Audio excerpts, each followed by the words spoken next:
Værsgo. Hvor skulle der vognen hen? Ja, kommer bare her. Ja. Øjne frem. Ja, sådan der. Sådan der. Ja.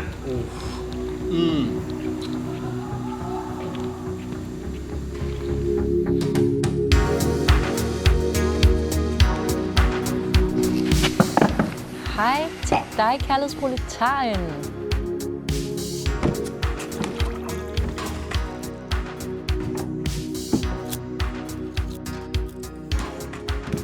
Tak fordi du gad at komme. Det er dejligt at være her, og jeg er super glad for, at vi endelig kunne få den her aftale i stand. Jeg har det rigtig godt.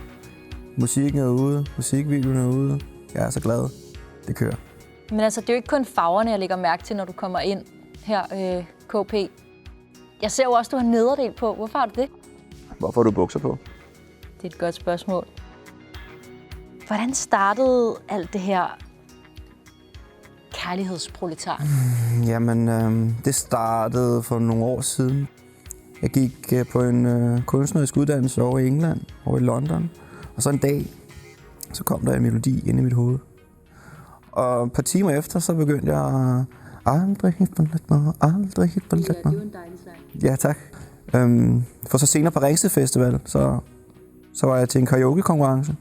Men inden jeg gik i gang med at synge, så har jeg lagt mærke til, at jeg har cirka 20 sekunder intro-musik, hvor man så kan sige noget. Og så sagde jeg, når man så er en kærlighedsproletar som mig, så har man altid en god drink og en sang klar. Og så sang jeg, og det gik godt, og der var fantastisk connection med publikum. Og så bagefter så tænkte jeg, kærlighedsproletar? Hvad er en kærlighedsproletar? Hvem er kærlighedsproletaren? Så kom det til mig. Så det er simpelthen der, kærlighedsproletaren. Kærlighedsproletaren kom til mig på Ringsted Festival. Det er godt nok. Men min sang kom til mig i London, da jeg var i dyb hjertesorg, og ikke vidste, hvad jeg skulle gøre mig selv. Er der stadig sorg i dit hjerte? Ja. Har du et godt råd til andre, der går rundt derude med sorg i deres hjerter? Det har jeg tænkt meget over. Og det, der gør mig mest glad, eller hvad man kan sige, det der trøster mig mest, det er at tænke på, hvor det er vildt, at jeg har et hjerte, der er i stand til at elske så meget. Jeg er faktisk stolt af mit hjerte. Men ens hjerte skal ikke bare komme videre. Ens hjerte er, som det er. Og det er mig, der skal være i kontakt med mit hjerte, og ikke omvendt. Så jeg har blevet mere ydmyg omkring livet. Fordi det handler om at lytte til sit eget hjerte, og ikke fortælle dit hjerte, hvad det skal føle. Jamen altså, hvad er en kærlighedsproletar egentlig? Det er et godt spørgsmål. Og det ærlige svar er, at jeg er stadigvæk i tvivl. For mig er en kærlighedsproletar en følelse, det er en stemning, det er en livsfilosofi, det er et fællesskab. Så nogen med empati i øjnene. Folk, der har lidt til smil. Du ved, når du kommer ud til en privatfest, så møder du altid kærlighedsproletarer. Der er altid rigtig søde mennesker derude. Der er også meget ensomhed, der gemmer sig rundt i os alle sammen.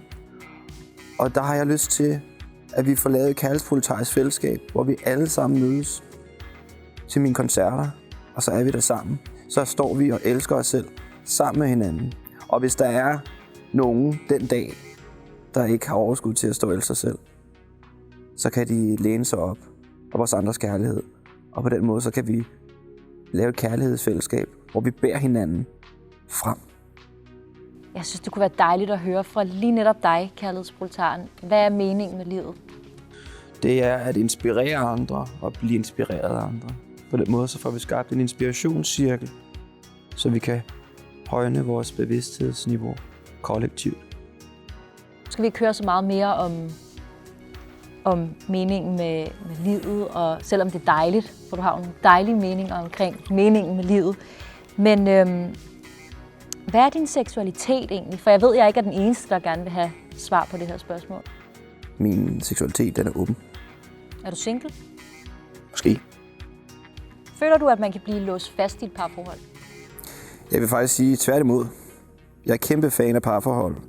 Men jeg tror, mange glemmer, at et parforhold, kan være et sted til, hvor du kan udvikle dig mere, end du kunne på egen hånd.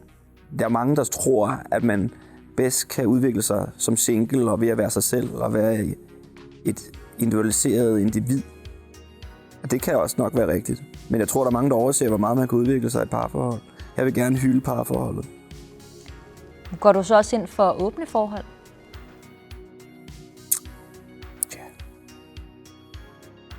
Det synes jeg lyder dejligt.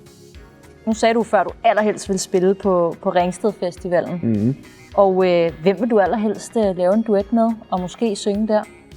Er der et kamera et sted her? Hvilket kan jeg kigge i? Okay. Det der. Okay. Den, jeg allerhelst vil lave en duet med, det er Martin Brygmann. Så Martin Brygmann, hvis du sidder derude, så skal du bare vide, at jeg er klar til en duet.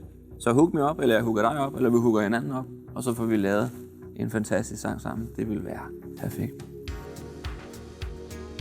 Hvor gammel er du egentlig? Det kan jeg simpelthen ikke huske. Det kan du ikke huske? Nej, det kender jeg faktisk godt. Nogle gange så kan jeg heller ikke helt huske, om jeg er 27, eller 28 eller 29. Ja. Så jeg kan se, at du har taget en masse farver på. Det er jo ikke kun i dag. Det har du jo bare altid. Jeg har 2 farver på i hvert fald. Det er jo det, men der er knald på dem. Ja. Det kan vi godt lide. Ja.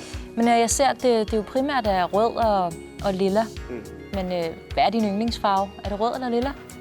Hvis jeg skulle vælge, så vælger jeg nok lilla. Dejligt. Nu har jeg lige brug for at stille dig et sidste spørgsmål, for du er jo kærlighedsproletaren, og du er en mand, der kan være med sine følelser. Hvad føler man efter, man har grædt? Det synes jeg lige, vi skal have dine fans til at høre.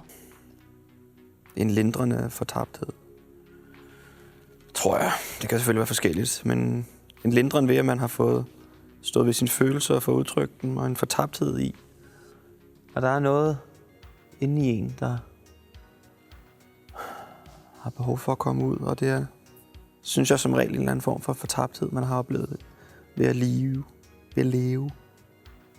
Jamen, det var faktisk alt, hvad jeg havde, og tusind tak, fordi du havde lyst til at indgå i det her interview. Det er vi meget glade for. Det er så fint. Og det tror jeg, der er rigtig mange derude, der også er. Jamen, tak. Så, Jamen, det var dejligt. Det var skønt at tale med sådan en kærlighedsproletar. Du er en ægte kærlighedsproletar. Tak, det var pænt sagt. Du har delt mig også en ægte kærlighedsproletar. Jamen, tak for nu. Ja, tak for nu. Det var dejligt. Du var en dejlig kærlighedsproletar. Det er det i hvert fald også. Men tak for det. Ja, vi ses. Ja, vi gør så. Hej. Hej.